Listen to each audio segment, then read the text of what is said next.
We'll have plenty of time. I might go try that slip and slide. I want to see myself do Look at that, look at that. That look like fun. Woo! That is impressive. And we about the same size, so I know I can make it happen. Welcome to The Jump. I am Rachel Nichols here with our Warriors insider, Nick Friedel, NBA champ, Kendrick Perkins. You can be the king of the pool too, Perk.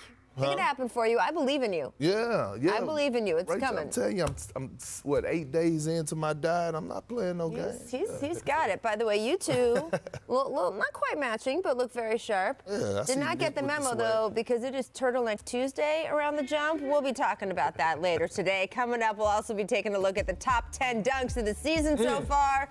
This is so good. First, though, I sat down with Dwayne Wade last week in Chicago to discuss his upcoming documentary, D-Wade, Life Unexpected, which is going to premiere Sunday night on ESPN.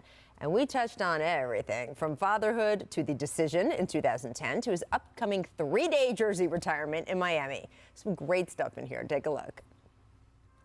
So you've got this big show coming on ESPN, and in case anyone thinks it's not an actual intimate look at your life, that you weren't real, it opens with you in bed.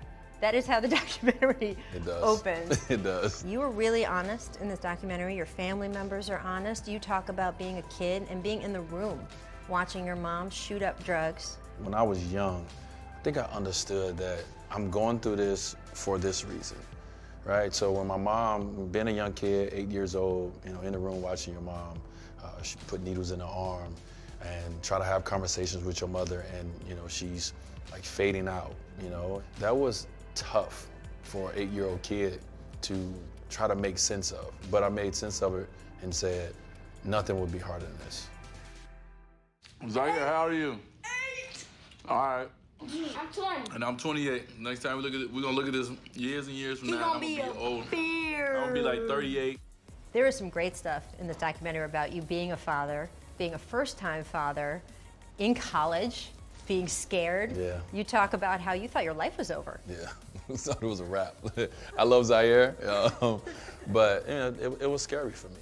And only thing I know is what people tell me, right? You're young, you have a kid, you gotta drop out of school, you gotta get a job.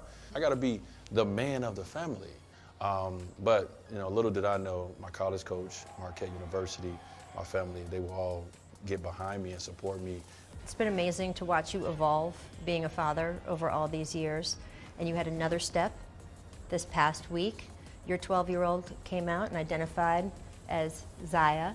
What's the point in being on this earth if you're going to try to be someone you're not? I feel that Zaya is at the point now where, Zaya deserves to walk around and be Zaya and not have to hide behind, the Zion character that people believe that she should be.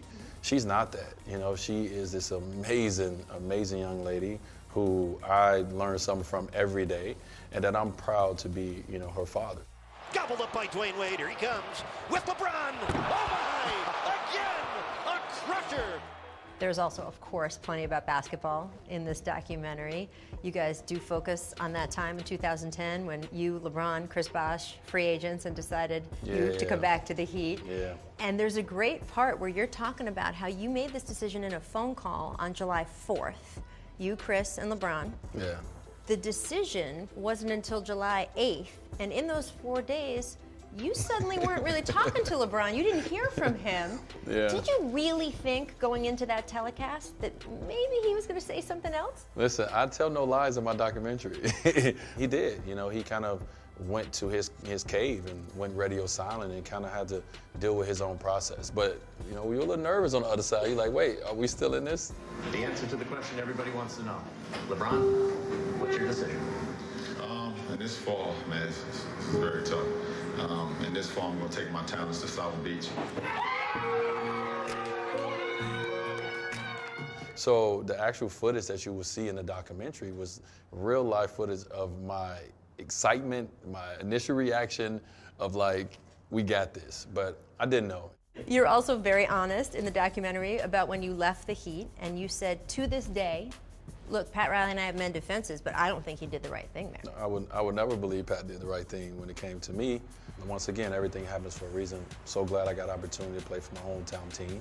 But, you know, do I feel the way that it was handled would be something that I would never forget? Of course. But I learned from it. I've grown from it. I've moved on from it. And we all are hopefully better for it. And you and the Heat reunited. You had that amazing last season. And now they are going to retire your jersey. Now, most guys have a jersey retirement ceremony, and it's a day.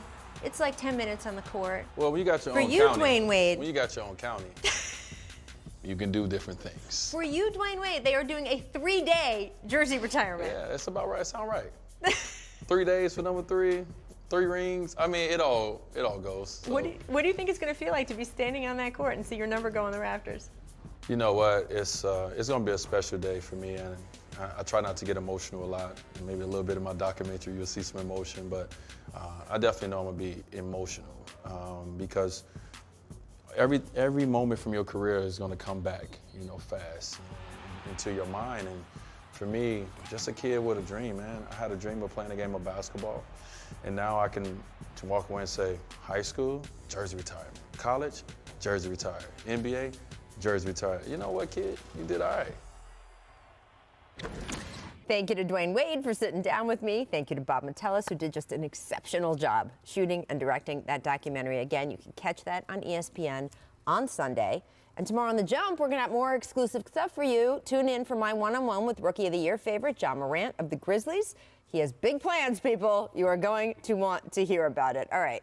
Getting back to Wade, Perk is someone who faced Wade, Bron, Bosh on those Heat teams. You and Celtics did battle with those Heatles. What do you remember about going head-to-head with them and also the impact off the court? Well, listen, that Heat team was dangerous. I remember matching up with them in the NBA Finals when I was with the Oklahoma City Thunder, and they were dangerous. But, you know, the thing about them is that you could feel the chemistry. You could feel the familyness between those guys, the Mike Millers, the James Jones. But the biggest thing that I take away from the Heat, and I congratulate those guys, especially Bron, D. Wade, and Chris Bosh, they set the bar and set a great example for players controlling their own destiny in free agency. And after that, they opened the floodgates for super teams. Mm-hmm. What's interesting for me in watching that Clipper H is I'm looking at this from the Chicago perspective.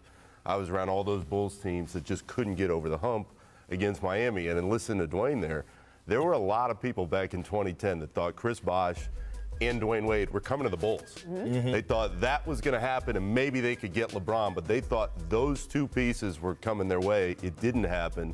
And I still remember after that Eastern Conference Finals, that first one between the Bulls and Heat, I'm standing next to the late, great Craig Sager. Right. And Joakim Noah is at his locker, and he looks up and he goes, they're Hollywood as hell. Oh, man, but they're Hollywood as really, hell. really good, and I respect them. And I think in the end, that swagger that they carried with them throughout that run is something that will carry on for a long, long time. You gotta do the voice, though.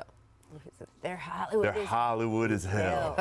But they're really, really good. Yeah, you didn't want to face them, though. No. I tell you that. Absolutely. I mean, look, when you talk about Dwayne Wade specifically, we all know he is one of the greatest to ever lace them up. Perk, where would you rank him among shooting guards of all time? Well, listen, I'm a huge fan of D. Wade, and he's in my top 5. I actually got him at number 4 on my list. I have him behind Michael Jordan, Kobe, and I have Allen Iverson ahead of D. Wade. And I think D. Wade. I liked you so much. Yeah, and I think D. Wade wouldn't be mad at me for putting those guys ahead of him, but that's some elite company to join. But I have the utmost respect for D. Wade and what he's done for his basketball career on and off the court, but he ranked top 5 for me for sure. Who's your number 5 in that list? We didn't make you go all the way to 5? I think he's still playing right now. Oh, okay. All right. They call him the beard down there. Interesting. All right, keep going. But for me, it's MJ, Kobe, Dwayne Wade.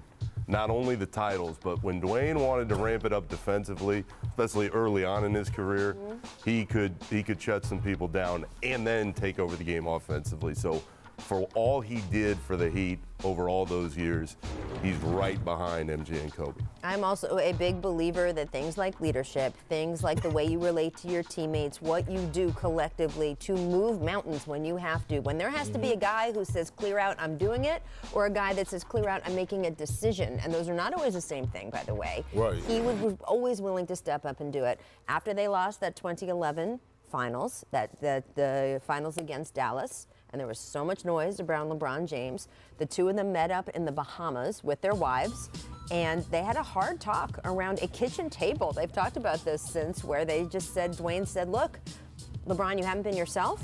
I'm willing to sacrifice a little more so you can really be the on-the-court alpha of this team. But make no mistake, when he did that, it showed him to be the alpha in the locker room of the team, and everybody involved in that organization knew it. They knew that LeBron was the guy on the floor, and Dwayne was the one who had empowered him to do so. And all those little decisions along the way, and I could point to a dozen of them in his career, is part of what made him elite. Yeah, and also think about this. He took a back seat to Bron, but in big moments, they did call on Flash a lot, and Absolutely. he delivered. So, I mean, you know, kudos, man. But, you know, that team was great to watch, great to battle against. And like I said, they just set the bar for players nowadays in this generation, you know, to take control of their own destinies, and I applaud them for that. And I'm just waiting on the Hall of Fame speech now. We'll get there in a few years, no doubt. All right, coming up, reports indicating the Bulls are looking to shift their front office after this season. Bulls fans have been waiting for me to say that sentence for years, Nick Friedel, years. Oh, boy. We'll discuss with our Bulls expert over here. First, though, it's time for our distant replay from this date in 2003. I keep saying it, every day. Every day could be Kobe Bryant Day on Distant Replay. Here's one from 2003.